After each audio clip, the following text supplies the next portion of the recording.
I could have clipped it from the first video. Well, now you have two. Okay. All right. Welcome to the Jolly Roger. My name's Chef Brian, and today we're going to take our cookie recipe and we're going to make it gluten-free. I have this gluten-free flour right here. This is a request video. So this flour is made for baking for cakes, cookies. It is a Bob's Red Mill 1-to-1 baking flour. If you can find this at your local store, I do know they sell this on Amazon if you cannot find it.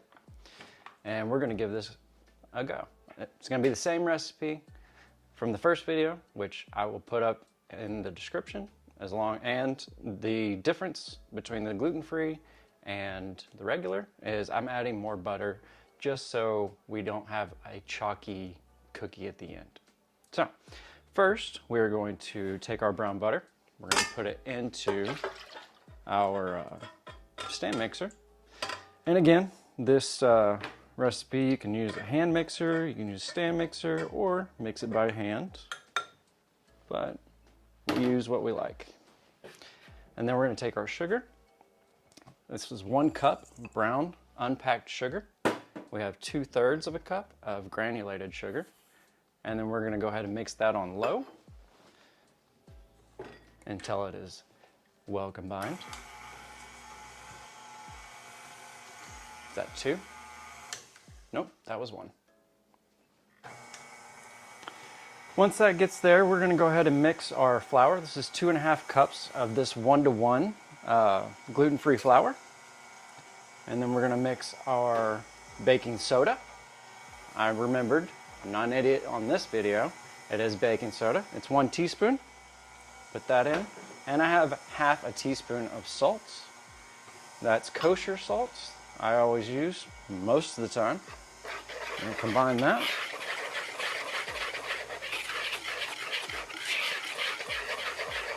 Okay. Next, we got our 2 eggs. We're going to put 1 in at a time until it's well combined. And we can add our vanilla extract here. We're going to be adding a teaspoon. I'm going to eyeball it. Right there. Our last egg is going to go in. And then we can start working on our flour mixture. I'm going to do this in 2 parts like I did in the first video, just so everything comes together.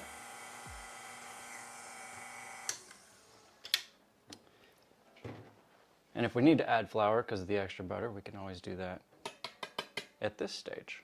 But I think it'll be just fine.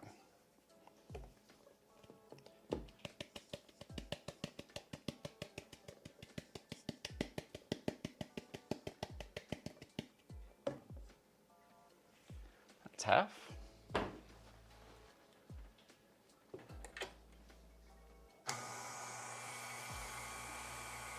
And when this comes together, we can go ahead and add our chocolate chips. I have 2 cups of milk chocolate chips.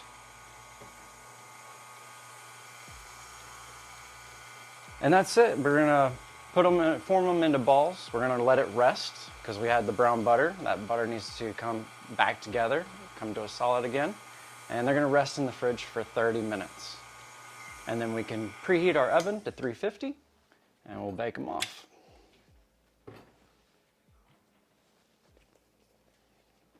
Be smart and use a spoon.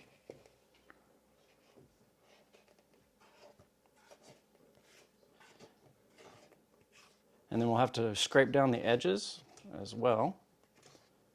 Get that flour off the bowl. There we go.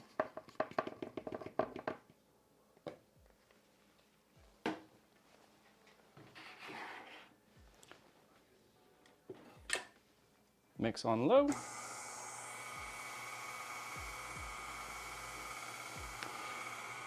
And my gluten-free experience is pretty limited. I don't make a whole lot of things gluten-free. I know my oldest stepson, he was gluten intolerant for a while and we had to buy gluten-free bread. But I'm going to try and figure out good gluten-free bread in the next month or two. I'm gonna have to experiment with that one. And then we can add in our chocolate chips. I am gonna add just a little bit more flour. Let's add another ½ cup of flour. Just to be on the safe side.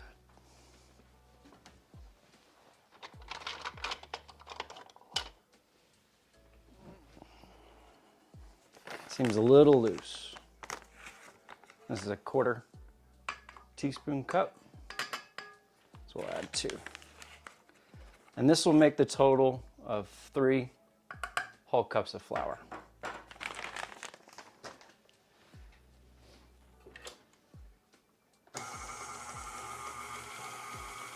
And then I can add our chocolate chips.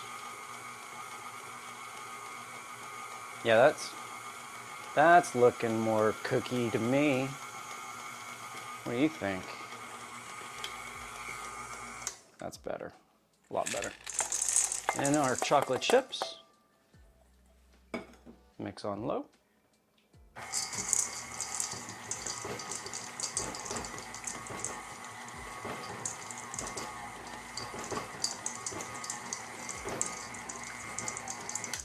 All right, let me get this all cleared out. I'll bring you back in just a minute. Got our cookie dough. We're just gonna go ahead and take a little bit, form it into a ball. That might be a little big.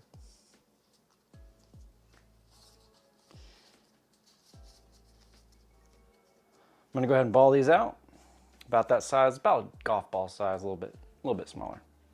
And we're gonna pop them in the fridge for 30 minutes. I'll bring you back when we heat up the oven and throw them in there.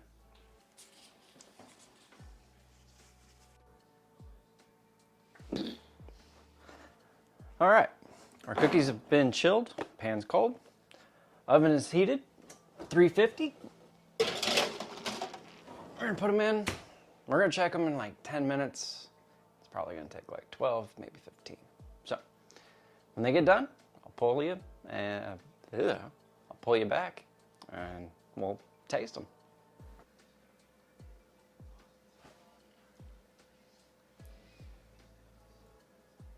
What? You're a dork.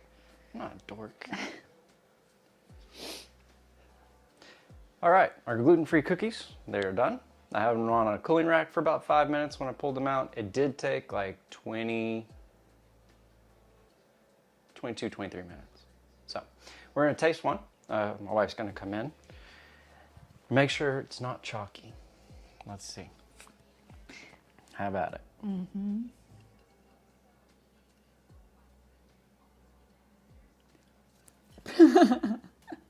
It just boiled apart. Can you tell a difference from the cookies like 3 weeks ago to these? Oh, only for the fact of I don't know, they fall apart a little bit more. But taste-wise, no.